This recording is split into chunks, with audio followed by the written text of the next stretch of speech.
मंगलमय मंगलकरण वीतराग विज्ञान नमोता ही जाते भये अरहंतादि महान। जो विद्यादि सागर सुधी, जो विद्यादि सागर सुधी गुरु हैं हितैषी, शुद्धात्म में निरत नित्य हितोपदेशी। वे पाप ग्रीष्म ऋतु में जलगे सयाने,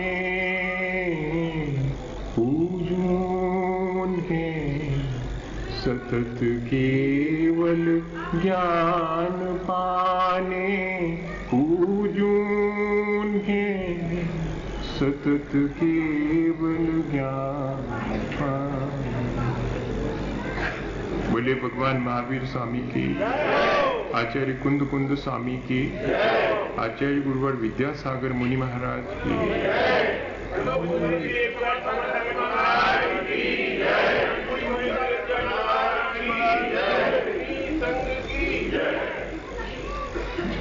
चतुर्मास की स्थापना के बाद पहला दिन जब आता है तो वो गुरु पूर्णिमा का दिन माना जाता है। आज का दिन इसलिए महत्वपूर्ण है क्योंकि भगवान महावीर स्वामी के शासन में भगवान महावीर स्वामी की दिव्य ध्वनि 65 दिन तक नहीं फिरी, 66वें दिन फिरी। और वो भी इसलिए नहीं फिरी क्योंकि उनकी वाणी को झेलने के योग कोई व्यक्ति, उनका जो निकटतम शिष्य हो, वह वहां उपस्थित नहीं था। भगवान महावीर स्वामी अकेले ही दीक्षित हुए थे।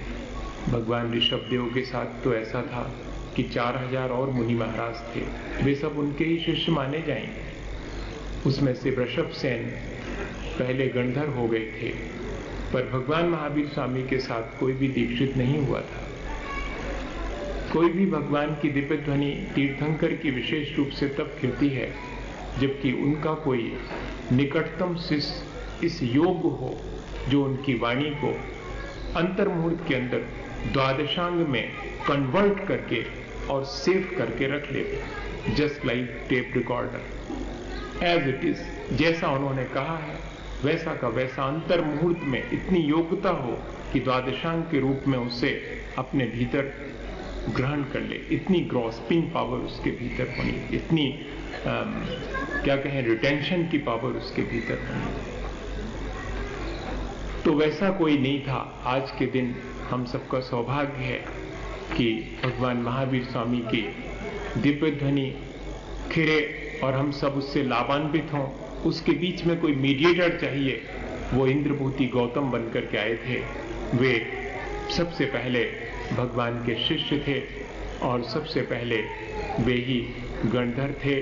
आज भगवान के चतुर्विद संघ की रचना हुई। आज ही चंदनवाला आरिका माता बनी, सैनिक श्रेष्ठ श्रावक बने। इस प्रकार भगवान का चतुर्विद सिंह आज के दिन देखने में आया लोगों के श्रावक श्राविका मुनि और आरिका के रूप में। इसलिए आज का दिन बहुत महत्वपूर्ण है। भैया, गुरु के मायने होता है जो महान है वो गुरु है। लोक व्यवहार में माता पिता और बुजुर्गों को गुरु माना जाता है। जो हमें शिक्षा देते हैं उनको भी हम गुरु मानते हैं क्योंकि गुरु का अर्थ महान है, वे हमसे अधिक महान है। लेकिन मोक्ष मार्ग में परम गुरु पंच परमेष्ठी को ही माना है। और पंच परमेष्ठी में भी सबसे परम कौन है? तो अनंत भगवान ही परम गुरु है। आचार्य उपाध्याय और साधु तो गुरु हैं ही, लेकिन आचार्य उपाध्याय साधु कौन होते हैं यहां तक कि सिद्ध भगवान कौन होते हैं ये बताने वाला कौन है? ये बताने वाले अरहंत भगवान ही है। इसलिए परम गुरु तो अरहंत भगवान ही है अपने यहाँ पर। इसीलिए सबसे श्रेष्ठ वक्ता अगर हैं तो वे ही माने गए हैं। त्रयो वक्तारा, 3 ही वक्ता हैं। सर्वज्ञ, पहले जो सर्वज्ञ हैं, तीर्थंकर हैं, केवल ज्ञान से युक्त हैं, वे ही पहले श्रेष्ठ वक्ता हैं। दूसरे वक्ता हैं शुद्ध केवली महाराज या गणधर देवा, दूसरे श्रेष्ठ वक्ता हैं। और तीसरे हैं आराती आचार्य, परंपरा से जिन्हें आचार्य पद मिला है। हम और आप तो पर उपदेश कुशल बहु तेरे ऐसे हैं। हमारा भी उसमें नंबर नहीं है, हम वक्ता नहीं है। अगर देखा जाए तो त्रयो वक्तारा में हम शामिल नहीं हैं, हम सामान्य साधु हैं। जो परंपरा से आचार्य हैं वे ही तीसरे नंबर के वक्ता हैं।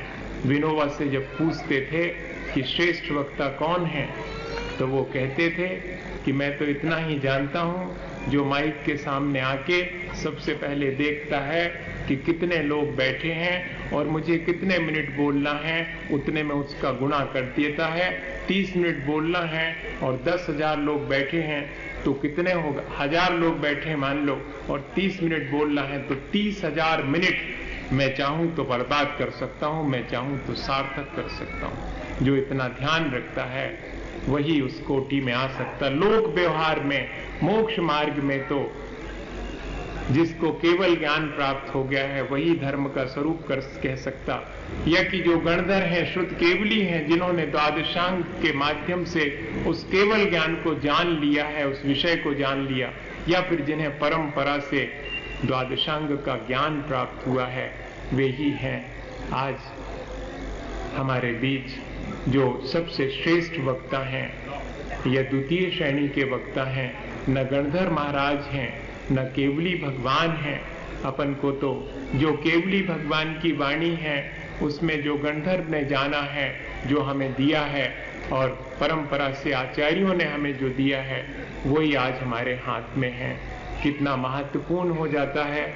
हमें जितना भी ज्ञान मिला है, जिससे मिला है, उसकी याद तो आनी ही चाहिए आज हमें। इसलिए भगवान महावीर स्वामी के शासन में जब हम बैठे हैं तो हमें अपने सबसे पहले तो इंद्रभूति महाराज को याद करना चाहिए और फिर सारी परंपरा को याद करना चाहिए कि देखो तो कैसे करके ये परंपरा यहाँ तक आई है।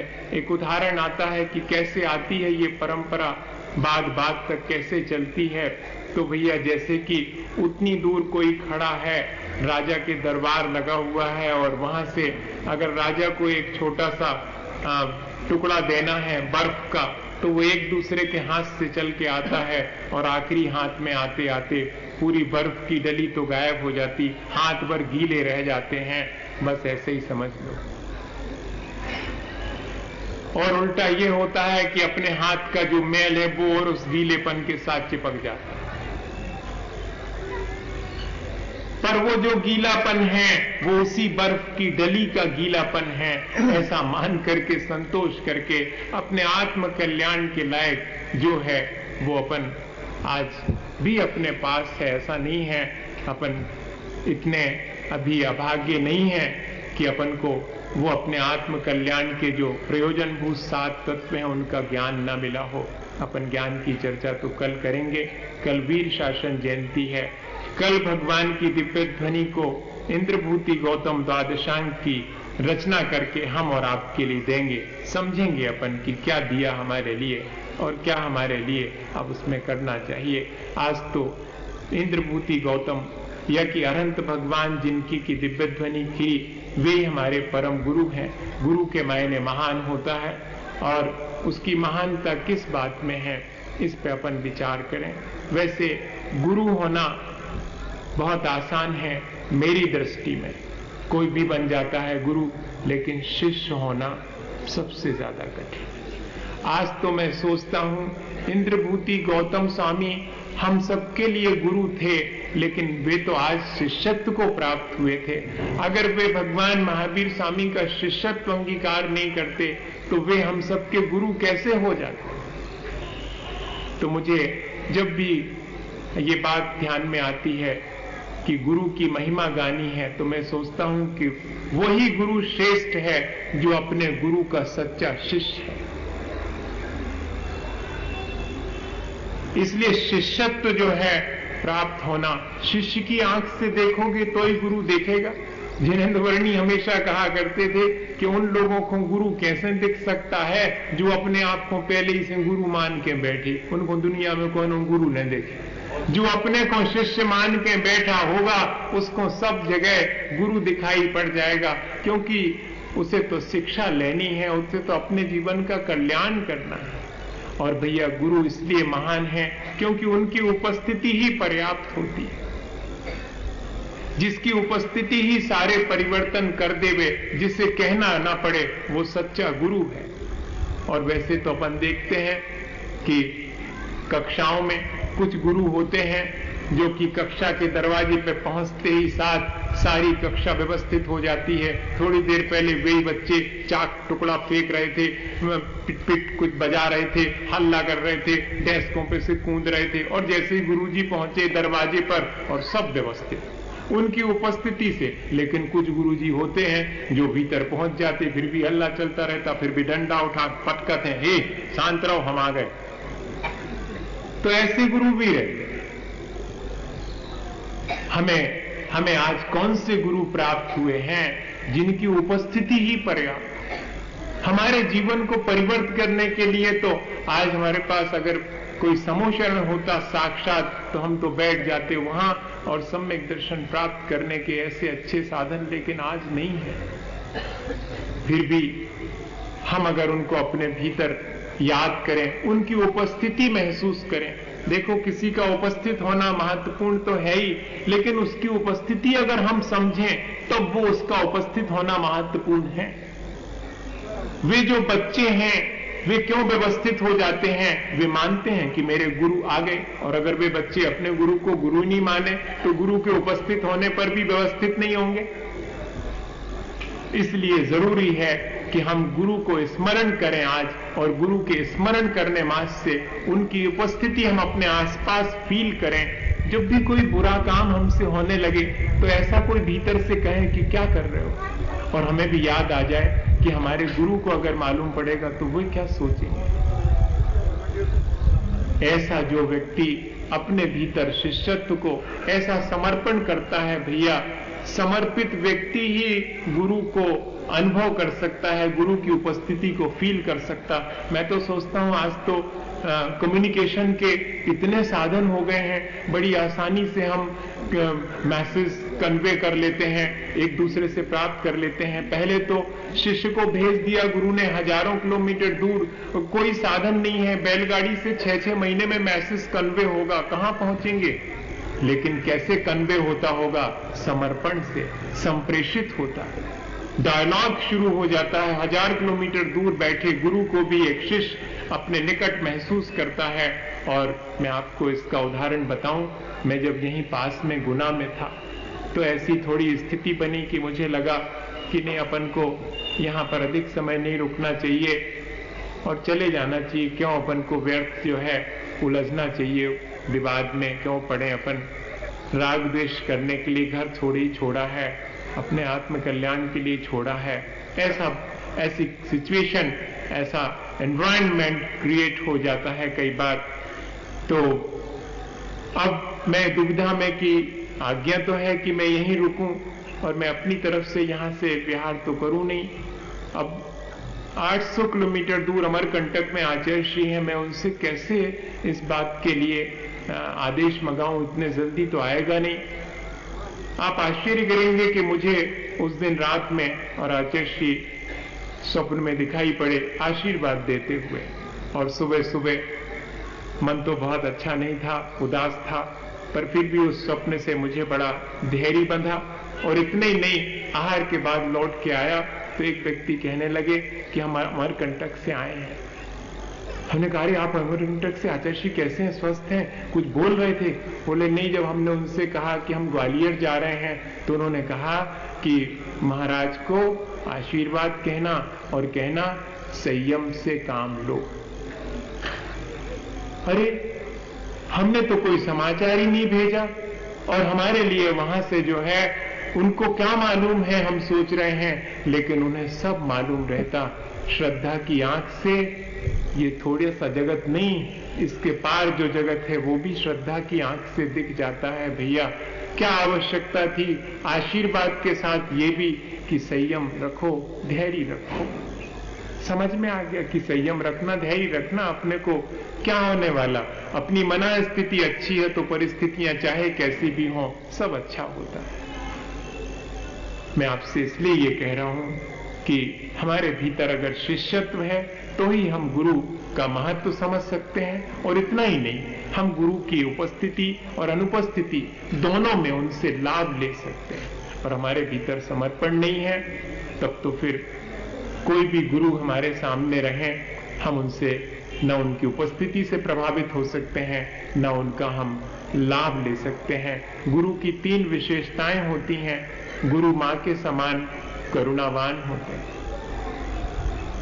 भैया छोटी मोटी करुणा नहीं कि रोग हो गया तो दवाई करवा दी, भूख लगी तो भोजन करवा दिया, वस्त्र फट गए तो नए बनवा दिए। ये वाली दया करुणा की बात नहीं कर रहे हैं। ये तो संसार में रह के सुख सुविधा के साधन जुटाते हैं, अपन उसी को करुणा कह देते हैं कि भैया बड़ी करुणा है, गरीबों को कंबल बंटवा दे, उनको भोजन बंटवा दो, बड़े दयालु हैं। बहुत अच्छी बात है, लोक व्यवहार में तो ठीक है, लेकिन मोक्ष मार्ग में सबसे बड़ी करुणा क्या है?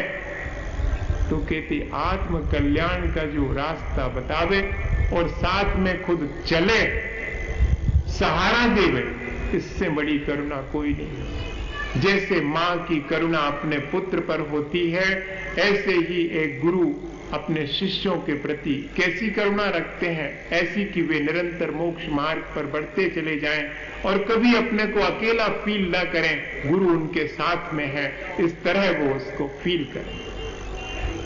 और दूसरी बात, एक साधु की तरह गुरु में शील होता है, वे आचरणवान होते हैं, वे चारित्रवान होते हैं, वे अपने पंचेंद्रिय के विषयों से विमुख होते हैं और अपने आत्मा के स्वभाव की तरफ हमेशा दृष्टि रखते हैं।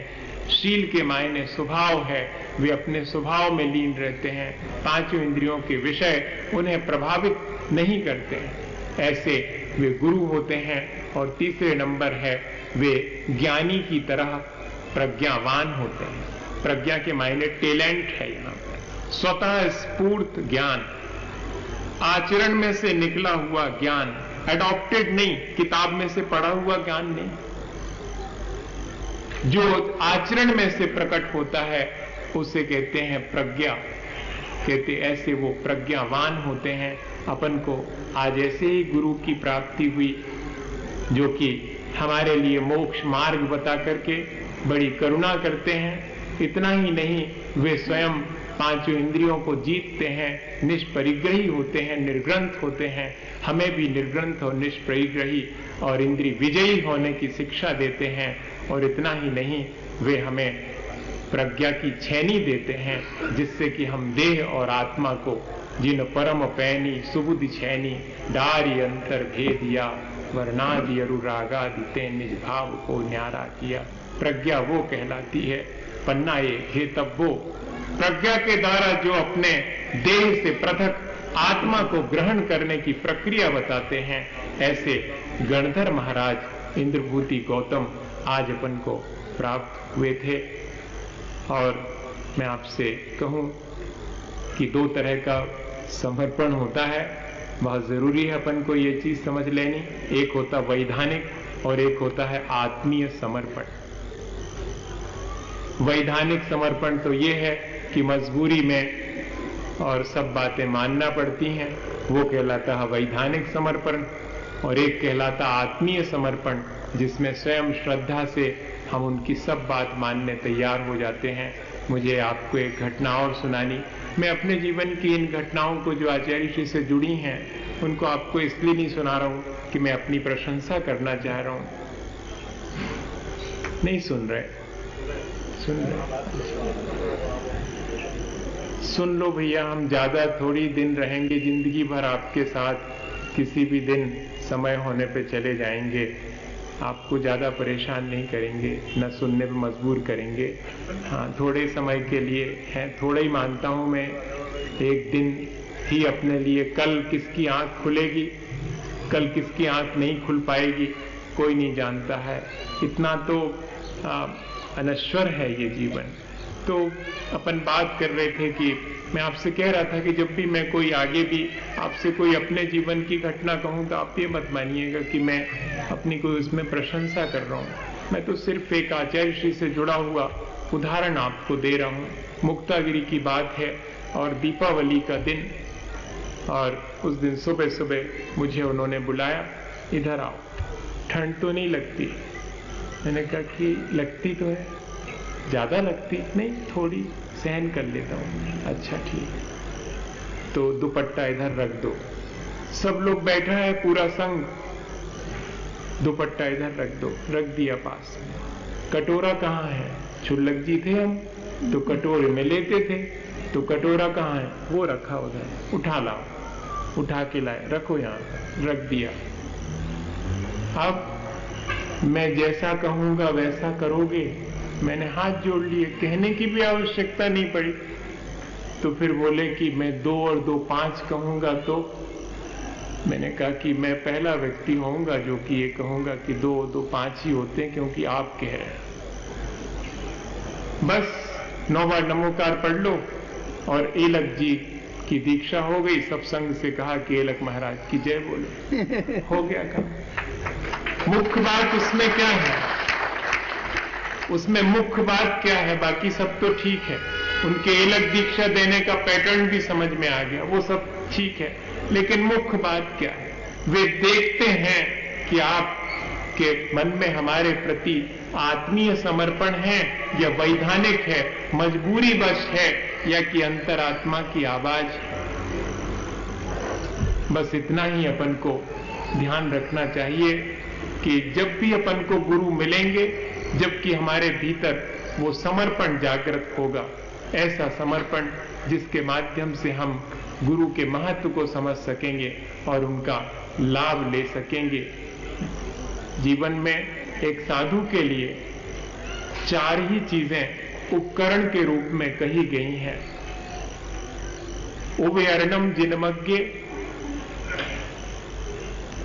लिंगम जदजाद रूप मिधि भणिदम गुरु वैनम पिय विनो सुत्तज्जयनम च निदिद्धम। ये 4 ही उपकरण हैं जो कि पूरे जीवन एक साधु के लिए साथ देते हैं।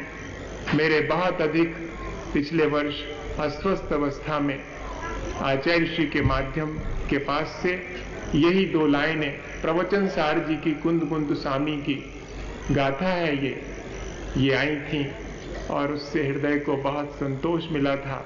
और मैं उस बहुत कठिन दौर से गुजर करके और आपके सामने जीता जागता दिखाई पड़ रहा हूं। ये वो 2 लाइनें, ये वो गाथा है। शासन में अगर कोई सहारा है, कोई उपकरण है, तो सबसे पहला है यथाजात रूप। ये लिंग है, जिनेंद्र भगवान का चिन्ह है। जदजात रूप मिनी भणिदम गुरु वैनम पी। दूसरा है गुरु का वचन, वही मोक्ष मार्ग में सहारा है, उसके अलावा कोई वचन सहाय्य नहीं है, गुरु के वचन। और तीसरा है विनयम, गुरु के प्रति अपना समर्पण, अपनी विनय। और सुत्तज्जयनम, जिसके पास आगम का ज्ञान है, सूत्र का ज्ञान है। बस ये 4 ही उपकरण हैं। उसमें सबसे ज्यादा श्रेष्ठ अगर उपकरण मैं मानता हूं अपने लिए, क्योंकि देखिए सूत्र का ज्ञान तो जितना शयोपसम होगा उतना होएगा। विनय बहुत आंतरिक चीज है, वो भी हमारे भीतर से आएगी। और यथाजात रूप तो मिल गया गुरु की कृपा से, लेकिन अब जीवन भर गुरु के वचनों का पालन करना, ये हमारे पुरुषार्थ का काम। 3 चीजें तो आसानी से मिल जाती हैं। गुरु के वचन अनुल्लंघनीय हैं, ऐसा विचार करके उनके वचन के अनुसार ही अपना जीवन जीना, तब जाकर के हम अपने जीवन का कल्याण कर सकते हैं।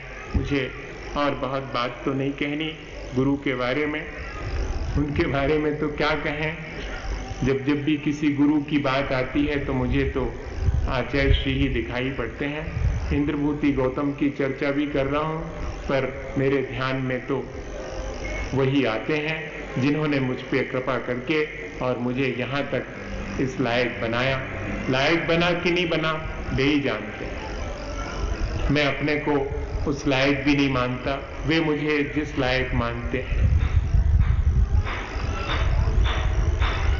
गुरुर् ब्रह्मा गुरुर्विष्णु गुरुर्देवो महेश्वरा गुरु साक्षात परब्रह्म तस्मै श्री गुरुवे नमः।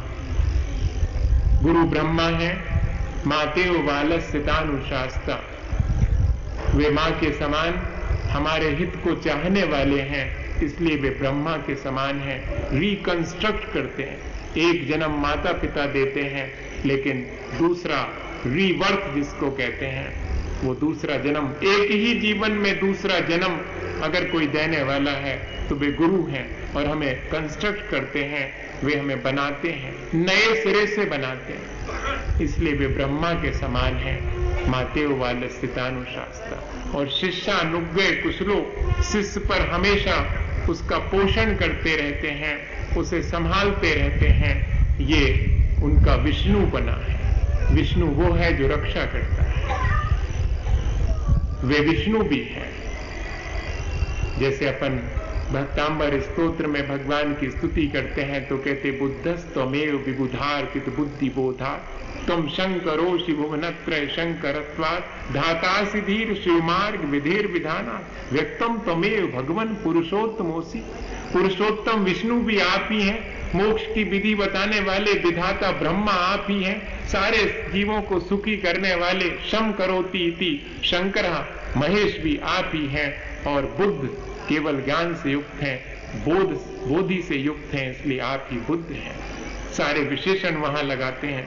यहाँ भी गुरु के लिए विशेषण लगा रहे हैं कि माँ के समान वो हमें पाल पोस के बड़ा करते हैं, हमारा संरक्षण करते हैं, इसलिए विष्णु है।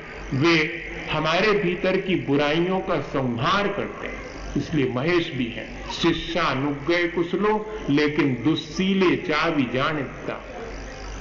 कहां कहां हमारा शिष्य चूक कर सकता है, उसके उस दुराचरण को भी जानते हैं, वो पहले से ध्यान रखना, और वे उससे उसे मुक्त करते हैं। इसलिए वे शंकर भी हैं, वो हमारे भीतर की बुराइयों को नष्ट करने वाले भी हैं।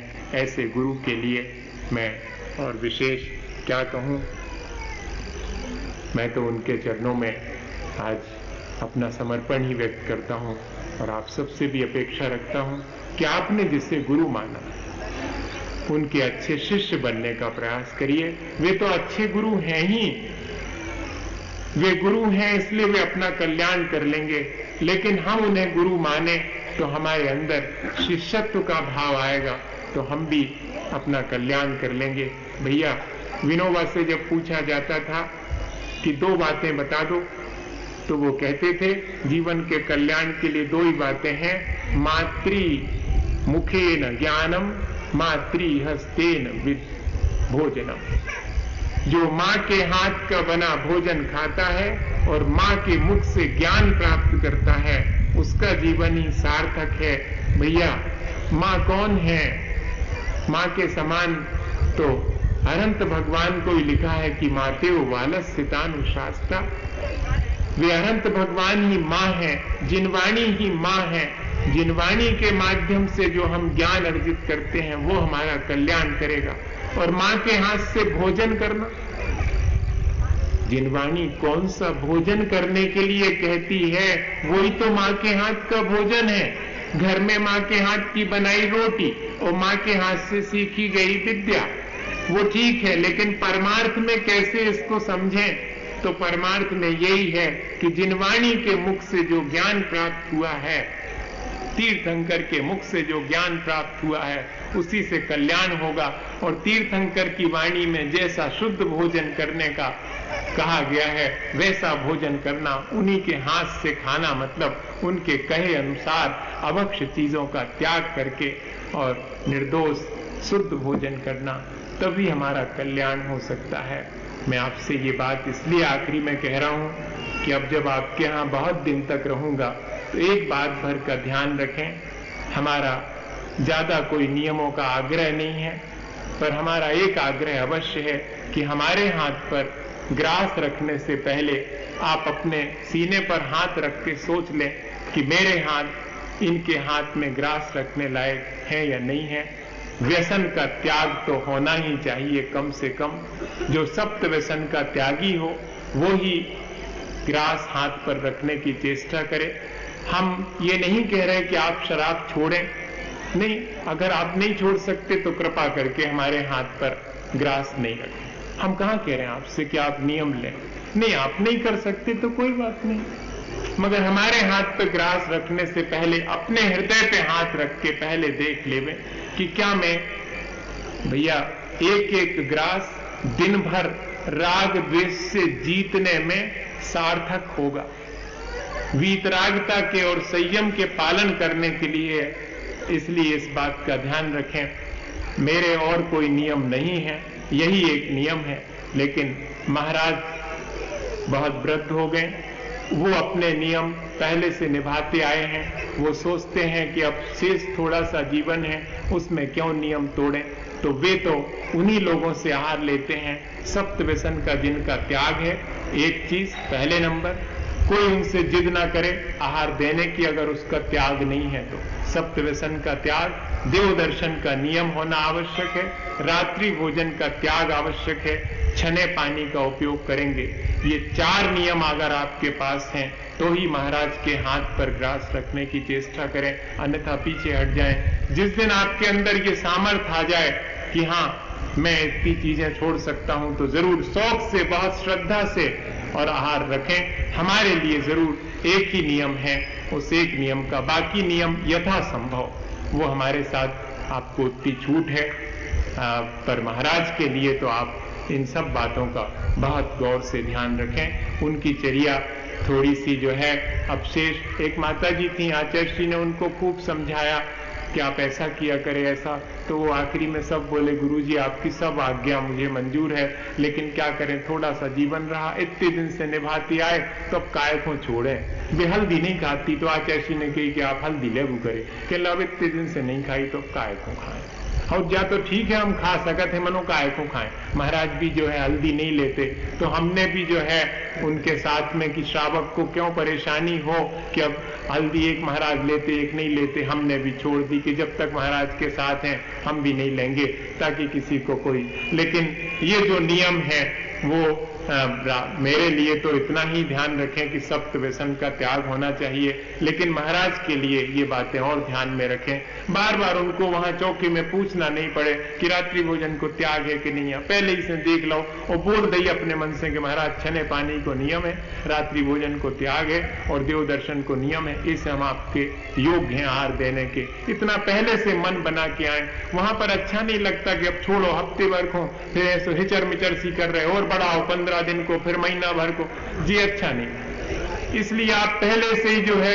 अपना मन बना लें कि हम भव्य सागर जी महाराज को, वृद्ध महाराज को आहार देने की पात्रता क्या है, इस पे विचार कर लें। अगर हम पात्र हैं तो जरूर दें, और नहीं है तो क्यों व्यर्थ में जो है और आकुल विकल हो। आहार तो दान देने के लिए अपनी योग्यता भी आवश्यक है, तो पर एक योग्यता तो मेरे लिए भी आवश्यक है। मैं उतना सब तो नहीं आपको कहूंगा, यथा योग रात्रि भोजन जो भी आपको मेरे देने के लिए, और पर इतना जरूर है कि सप्त व्यसन का, क्योंकि जो मैंने आपसे कहा कि अभक्ष्य का त्याग तो होना ही चाहिए, जिनको कि सभी लोग अच्छा नहीं मानते। और ये महाभारत तक में लिखा हुआ है, क्या लिखा, चत्वारी नरकाणी द्वाराणी, नरक के 4 द्वार हैं। कौन सा? प्रथमम रात्रि भोजनम, पहला नरक का द्वार रात्रि भोजन, द्वितीयम तु परिस्त्री सेवनम और तृतीयम तु कंदमूल भक्षणम, जमी कंद खाना तीसरा नरक का द्वार है, और चतुर्थम संथानम, अचार खाना महीनों महीनों को। अब भैया इसके बाद भी हम कुछ नहीं कहेंगे, आपको जितो कर बन सके तो उसको करियो। हमने तो बताया आपको कि जी इस तरह की चीजें हैं, अपन को विचार करना चाहिए। जिन वाणी के मुख से अपन शिक्षा प्राप्त करें तो यही शिक्षा तो प्राप्त करनी है अपने को।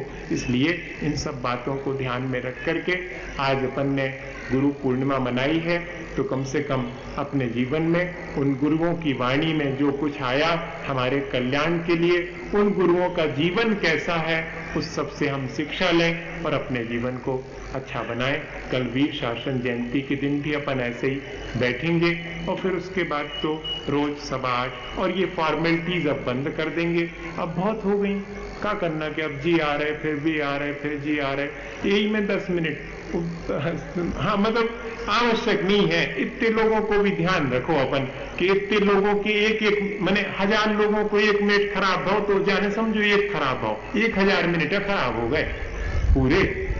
ऐसा विचार करना चाहिए। ऐसा विचार करने से और अपने को भी आनंद आएगा, सब लोगों को भी। बिल्कुल पंक्चुअलिटी रखें अपन कि 8:15 यानी ठीक 8:15 और 9:15 पे खत्म यानी आप बाहर गेट के। ना आपका टाइम वेस्ट हुआ ना हमारा टाइम वेस्ट हुआ। एकदम 2-5 मिनट की तो मैं छूट रख रहा हूँ, 2-3 मिनट का घड़ियों में ही अंतर हो जाता उतना, नहीं तो आप एकदम आज में ही जो है एक घड़ी में 8:15 बजे पे एक में 8 बीच हो गए, तुमने मुझे सही बताओ। नहीं तो हम ही 8:15 के पहले नहीं पहुंचे होते तो सब जने कह के महाराज के तो है भी खुद ही नहीं पहुंचे। तो वो घड़ियों के डिफरेंस 5 मिनट के हो जाते हैं, उसको जरूर माफ करेंगे अपन एक दूसरे के लिए, पर ध्यान रखेंगे। इस तरह से आज अपन ने गुरु के महत्व को समझा है और अपने जीवन में गुरु का महत्व है ऐसा विचार करके और अपने जीवन को अच्छा बनाएंगे। बोलिए आचार्य गुरुवर विद्यासागर महाराज।